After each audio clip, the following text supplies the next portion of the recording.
کلوڑوں اور ٹالپروں کے درمیان لڑائی کے باعث کلوڑوں کے دور حکومت کا خاتمہ ہوا۔ سن 1783 میں ٹالپروں کے دور حکومت کا آغاز ہوا۔ ٹالپروں کا تعلق بلوچستان کے مری قبیلے سے تھا۔ اغوان بادشاہ تیمور شاہ نے میر فتح علی خان ٹالپور کو تسلیم کیا اور میر فتح علی خان ٹالپور کے حق میں ایک سند بھی جاری کی۔ تاہم اس دوران کلوڑا غیر فعال نہیں تھے۔ انہوں نے اغوان بادشاہ کو اپنے جرنیل نورزئی اور بوستان خان کو سندھ بھیجنے پر آمادہ کیا تاکہ ٹالپروں سے حکومت واپس لی جا سکے اور میاں عبد النبی کو بحال کیا جا سکے۔ یہ سن کر میر فتح علی خان ٹالپور نے بلوچ خاندانوں کو صحرا سے دور کچھ اور جیسلمیر بھیجا اور خود اغوان بادشاہ کی طرف سے بھیجی گئی افواج کا سن 1787 میں سامنا کیا اور انہیں شکست دی۔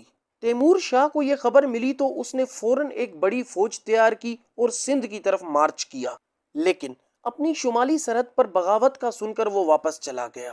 بغاوت کو دبانے کے بعد تیمور شاہ نے بارکزئی کے ماتحت فوج بھیجی۔ سردار پائندہ خان سن 1790 میں سندھ آیا، لیکن میر فتح علی خان ٹالپور سے ملنے کے بعد واپس چلا گیا کیونکہ میر فتح علی خان نے وہ اخراج ادا کرنے پر رضامندی ظاہر کی جو کلوڑوں نے احمد شاہ کو ادا کی تھی۔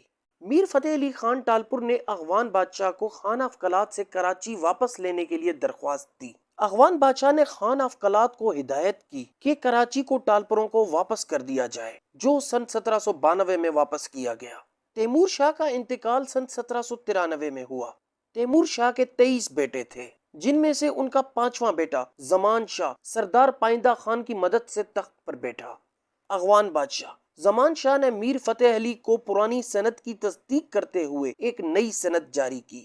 میر فتح علی خان ٹالپور نے سندھ کو 7 حصوں میں تقسیم کیا۔ اس نے خیرپور اپنے چچا میر سہراب کو اور میرپور خاص اپنے کزن میر تھرو کو سپرد کیا۔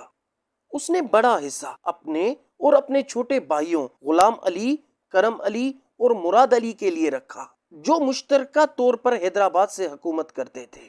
میر فتح علی خان ٹالپور کا انتقال 1801 میں ہوا اور ان کو خداباد میں دفن کیا گیا۔ اس نے موت سے پہلے اپنے بھائی میر غلام علی کو اپنا جانشین مقرر کیا تھا۔ میر غلام علی ٹالپور نے سن 1811 تک حکومت کی اور میر غلام علی کا انتقال سن 1811 میں ہوا۔ انتقال کی وجہ ایک ہرن کے شکار کے دوران وہ زخمی ہو گیا تھا، ان زخموں کی وجہ سے ان کا انتقال ہوا۔ ہسٹری آف پاکستان کے ایپیسوڈ نمبر 17 میں فی الحال اتنا۔